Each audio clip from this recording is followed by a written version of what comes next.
Buenas, en este video vamos a hablar un poco acerca de los carbohidratos. Los carbohidratos también son llamados glúcidos o hidratos de carbono y químicamente son compuestos aldehídicos o cetónicos polihidroxilados que se encuentran formados básicamente por carbono, hidrógeno y oxígeno. La mayoría responden a la fórmula general CnH2O a la N, pero hay otros que no responden a esta fórmula general, como por ejemplo la desoxirribosa, que es una pentosa que hace parte del ADN. Tenemos que se sintetizan todos en los vegetales por medio de la reacción de la fotosíntesis, donde el CO2 se mezcla con el agua en presencia de la luz solar y esto produce C6H12O6, que es el carbohidrato, más el oxígeno que va al ambiente. Si esta reacción la miráramos en sentido contrario, estaremos viendo la respiración celular, o sea, lo que realizan los seres humanos. Aquí nosotros vemos que la clasificación de los carbohidratos, ellos se pueden clasificar como monosacáridos, oligosacáridos y polisacáridos. Los monosacáridos son los más sencillos, que están conformados por una unidad sacárida. Los oligosacáridos están constituidos de 2 a 10 unidades sacáridas y dentro de estos los más importantes son los disacáridos. Estos disacáridos tenemos la sacarosa, tenemos la lactosa y tenemos la maltosa. La sacarosa es el azúcar de mesa. La lactosa es el azúcar de la leche y la maltosa es la malta, el azúcar de la malta, que se produce por el proceso de malteado. La sacarosa del azúcar de mesa está constituida por una molécula de glucosa y una molécula de fructosa. La lactosa es el azúcar de la leche, está constituida por una molécula de glucosa y una molécula de galactosa. Y la maltosa está constituida por 2 moléculas de glucosa. La maltosa se produce en los cereales por medio de un proceso que se denomina malteado, en el cual los cereales se colocan a tostar y los almidones se rompen en parejas que se llaman maltosas. Los polisacáridos pues son los carbohidratos de mayor consumo mundial. Dentro de estos tenemos el almidón, que pues es uno de los más importantes pues de consumo. Dentro de estos de los almidones se clasifica el arroz, la papa, la yuca, que son muy consumidos aquí en Colombia. Tenemos el glucógeno, que es un metabolito de la glucosa. Cuando nosotros consumimos carbohidratos y ellos ya cumplen su función metabólica, el exceso de ellos se almacena en nuestro organismo en forma de glucógeno. Una parte se almacena en el músculo y otra parte se almacena en el hígado. Tenemos la celulosa, que esta celulosa hace parte del epitelio que recubre los vegetales. Nosotros no la podemos digerir, ya que sus enlaces por medio de los cuales están unidos las moléculas de glucosa que la conforman, están unidos por un enlace que se denomina enlace de tipo beta, que nosotros tenemos muchos problemas para digerir este tipo de enlaces, que pues lo vamos a ver más adelante. Aquí tenemos la clasificación de los carbohidratos, pues de los monosacáridos. Ellos se pueden clasificar según el número de átomos de carbono. Los que tienen 3 carbonos se van a llamar como triosas, los que tienen 4 carbonos tetrosas, los que tienen 5 carbonos pentosas, los de 6 carbonos hexosas y los de 7 carbonos hectosas. Y aquí podemos clasificar también estos dos que tenemos aquí según su número de átomos de carbono, serían triosas, porque tienen 3 carbonos, pero tienen una diferencia entre ellos, que este tiene un grupo funcional aldehído y este tiene un grupo funcional cetona. Aquí tenemos un pequeño esquema que nos muestra pues la mayoría de los carbohidratos que provienen de los aldehídos. Tenemos gliceraldehído, eritrosa, treosa, ribosa, arabinosa, silosa, lixosa, y aquí tenemos todas las hexosas que son aldehídos, y aquí tenemos pues la más importante, que es la glucosa. Bueno, los carbohidratos habíamos dicho que eran compuestos aldehídicos o cetónicos polihidroxilados. Entonces los carbohidratos que tiene el grupo cetona se van a llamar cetosas. Como por ejemplo este que tenemos aquí, tiene el grupo funcional cetona, este será una cetosa. Y esta cetosa se llama fructosa. Y los que tiene el grupo funcional aldehído se les va a llamar aldosas, como este que tenemos aquí, que este es la glucosa, es una aldosa. Por lo tanto, existirán cetopentosas, aldotetrosas, aldohexosas, etc. Aquí tenemos la glucosa común y corriente. Si la podríamos clasificar según su grupo funcional, sería un aldehído, o sea, una aldosa, y según su número de átomos de carbono, 1, 2, 3, 4, 5 y 6, sería una hexosa. Entonces sería una aldosa por su grupo funcional y según sus carbonos sería una hexosa. Los carbohidratos presentan un gran tipo de isomerías. Recordemos que los isómeros son compuestos que tienen o pueden presentar igual fórmula molecular, pero diferente estructural o diferente conformación en el espacio, dependiendo del tipo de isomería que presenten.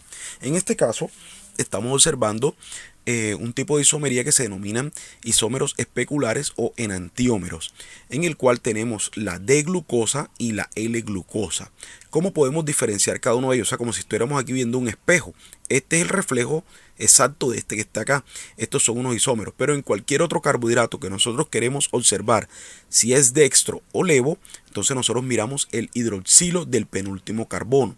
Si el hidroxilo del penúltimo carbono está a la derecha de la estructura, le anteponemos al nombre la D.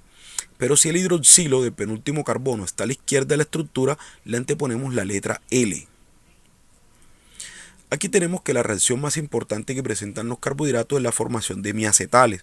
Y esto se da cuando un átomo de una molécula reacciona con otro átomo de la misma molécula. En este caso, el hidroxilo del penúltimo carbono se da un rompimiento entre el oxígeno y el hidrógeno. Y aquí arribita que el grupo funcional también se da un rompimiento. Entonces este hidrógeno se une con ese oxígeno que le queda un radical libre. Y este oxígeno de acá abajito se une con el carbono este. Nos va a formar un anillo así que se cierra. Y esto va a dar origen a la estructura de Howard, que es esta que está acá. Entonces este oxígeno que está aquí es el que vemos acá. Carbono número 1 sería este que está aquí, el número 2 es este que está acá, y esa sería la formación de miacetales, cuando un átomo de una molécula reacciona con otro átomo de la misma molécula.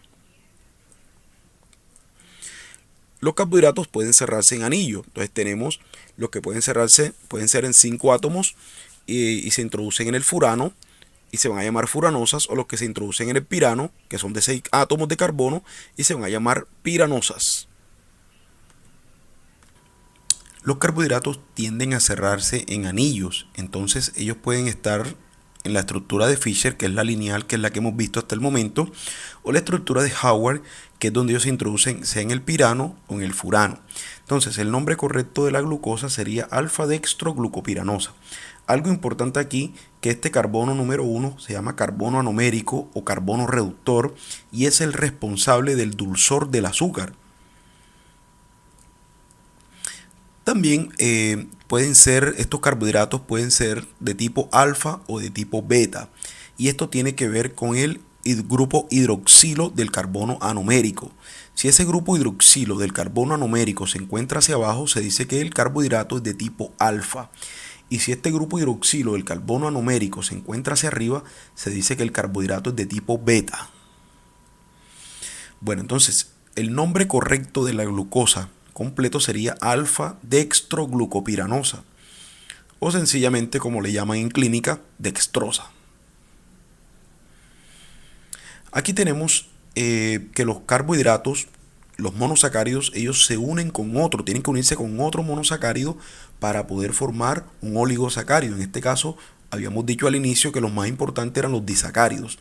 Entonces, ellos los podemos diferenciar por el tipo de enlace y por los carbohidratos que se unen con ellos. Por ejemplo, aquí tenemos la beta-D-galactosa y beta-D-glucosa.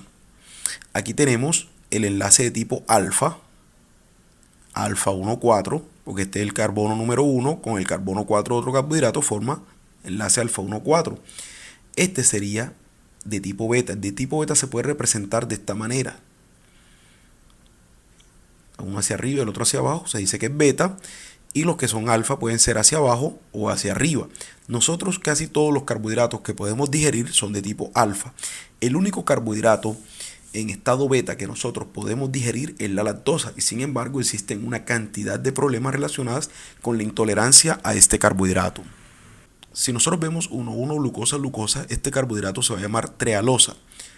1,4 glucosa es maltosa. 1,6 glucosa es isomaltosa. Entonces los carbonos que intervienen en el enlace también son importantes para saber qué tipo de carbohidrato es con el que estamos trabajando. Aquí por ejemplo vemos la maltosa, es alfa 1,4. Aquí tenemos la lactosa, que es de tipo beta, beta 1,4. Aquí tenemos por ejemplo la sacarosa, que es alfa 1,2, glucosa fructosa. Y aquí tenemos la celobiosa, que no la podemos digerir, que es glucosa beta 1,4. No la podemos digerir por las disacaridasas humanas. Bueno, entonces la podemos diferenciar. Ya sabemos que por el tipo de carbohidrato que se une y por el tipo de enlace alfa 1,4 glucosa es maltosa. pero beta 1,4 glucosa es celobiosa y esta no es digerible por las disacaridasas humanas. Bueno, entonces no es lo mismo decir alfa 1,4 glucosa galactosa que alfa 1,4 galactosa glucosa. Son diferentes porque los carbonos que intervienen en el enlace son diferentes. La maltosa siempre va a estar formada alfa 1,4 glucosa glucosa, la lactosa es beta 1,4 galactosa glucosa, la sacarosa es alfa 1,2 glucosa fructosa y la isomaltosa es alfa 1,6 glucosa glucosa. Estos son los más importantes desde el punto de vista nutricional. La mayor parte de los almidones pues los encontramos en forma de amilosa y amilopectina. ¿Cuál es la diferencia de estos dos? Aquí estamos viendo la amilosa, que generalmente es lineal, y la amilopectina tiene una característica que es muy ramificada, tiene tanto enlaces alfa 1,4 como enlaces alfa 1,6. ¿Qué alimentos no contienen carbohidratos? Tenemos carne, queso, huevo, aceite, margarina, mantequilla. Estos alimentos no deben tener carbohidratos. El queso no tiene carbohidratos a pesar de que es hecho con leche, ya que en el proceso de fabricación hay una fermentación de toda la lactosa que es transformada en ácido láctico. Así que el queso, si pasó su proceso de fermentación completo, no debe tener carbohidratos. La fibra es todo lo que ingresa al organismo y sale sin ser modificado. Dentro de estas tenemos, por ejemplo, la celulosa, la pectina, la hemicelulosa y tenemos las gomas. Fibra. Ventajas del consumo de fibra. Disminuye la velocidad de absorción de los carbohidratos digeridos, disminuye la absorción de colesterol y sales biliares, aumenta la velocidad de tránsito intestinal y también hay otra función importante que es la de aumentar las defensas de nuestro cuerpo frente a sustancias cancerígenas. Elimina sustancias cancerígenas de nuestro intestino. Aumenta la velocidad de tránsito intestinal, como les había dicho. Entonces el consumo de fibra es benéfico para nuestro organismo.